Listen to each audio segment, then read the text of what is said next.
Hey everybody, welcome back to the King Cain Way. It's me, King Cain, and I'm here to give you guys a review over Love and Hip Hop Atlanta, Season 8, Episode 18. This is the finale episode.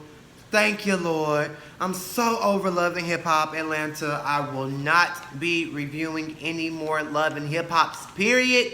I realize that reviewing Love and Hip Hops is really not the direction I want to take my channel in. So I will definitely not be reviewing any more Love and Hip Hop franchises, period.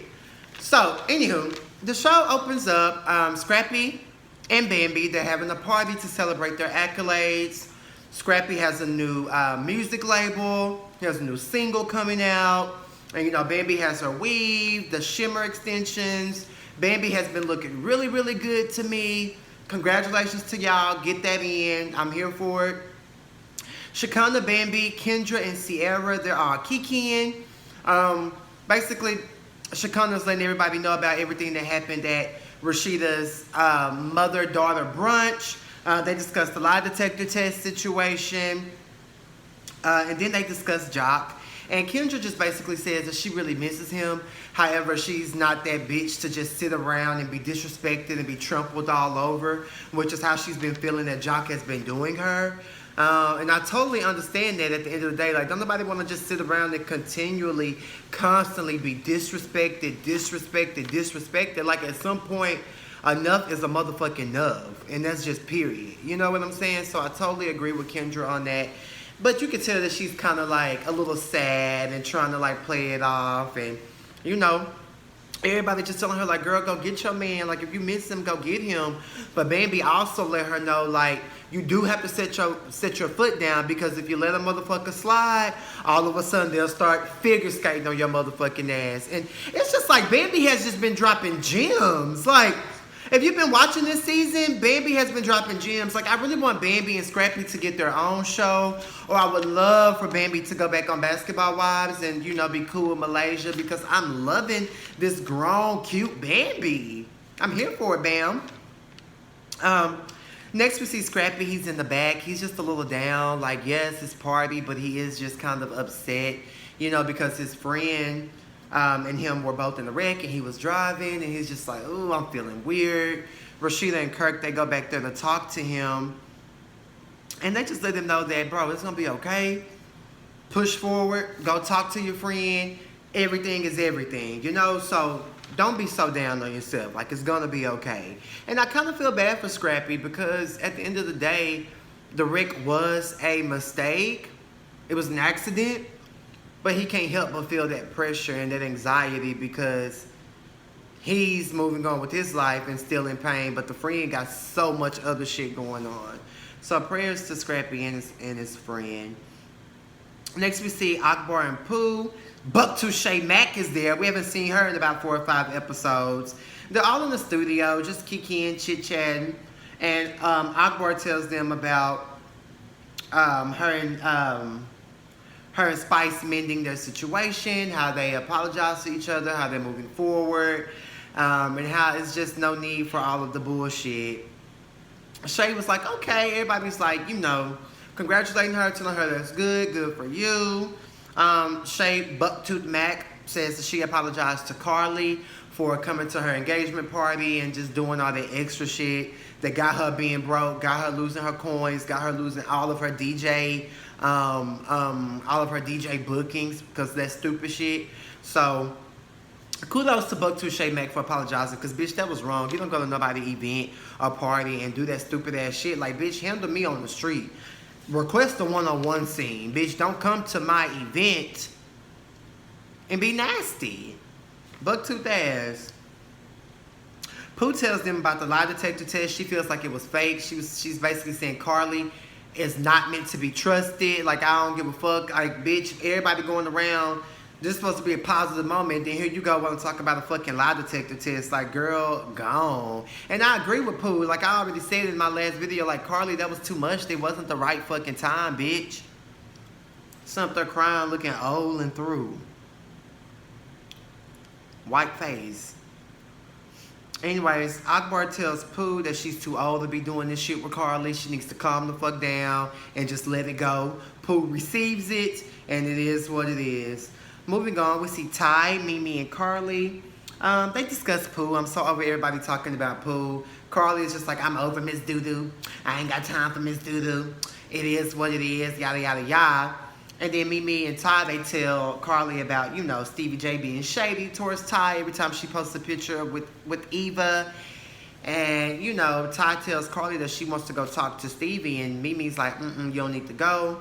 Ty basically tells Carly she's still going to go have a meeting with Stevie, because at the end of the day, she need to get this shit nipped in the bud. She's so over it. And Ty's a young girl. Stevie J about 50, Mimi about 60. Like, these are some old-ass people. I think Ty's in her late 20s. So, at the end of the day, this is a young girl. Like, she don't want to be swept into this shit. Like, bitch, the millennials, bitch, we handle shit.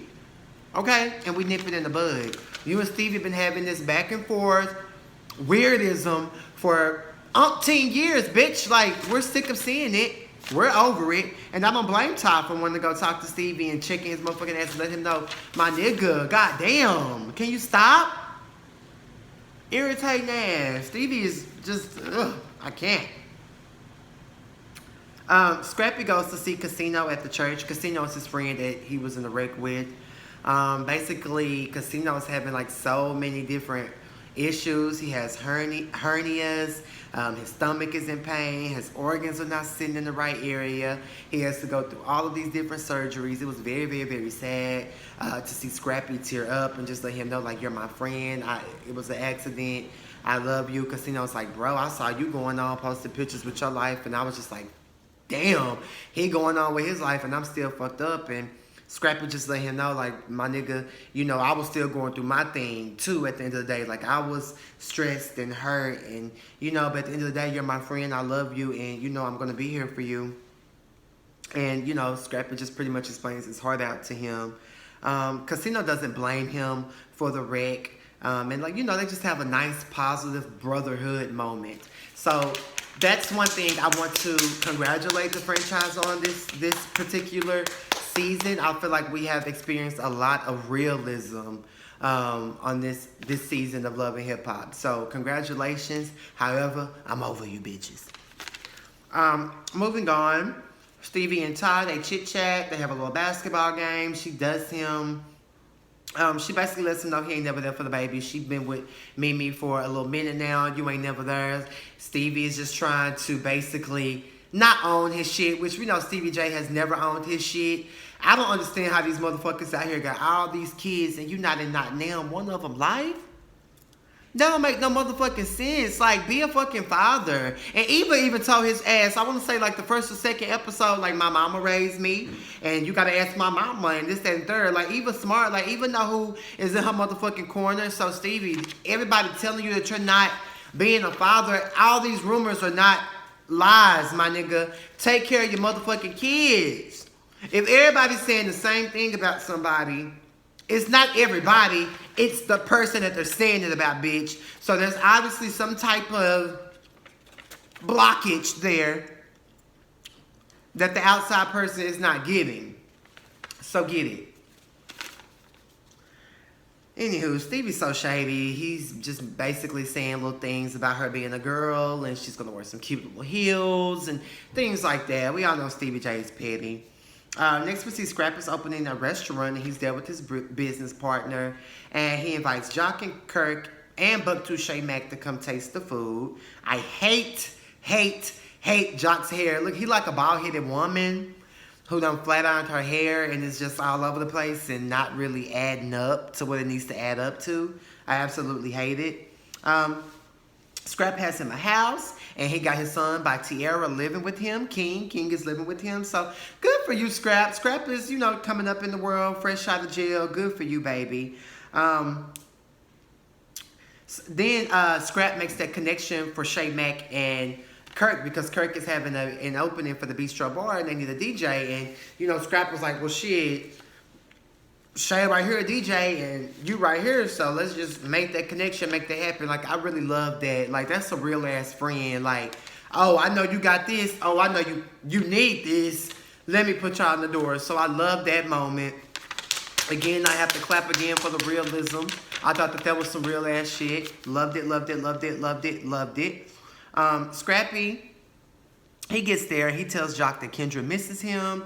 And he's just like, my nigga, go get your bitch. Period. And, you know, I notated this. Scrappy fine right here. Scrappy fine in that scene when him and Jock were outside talking.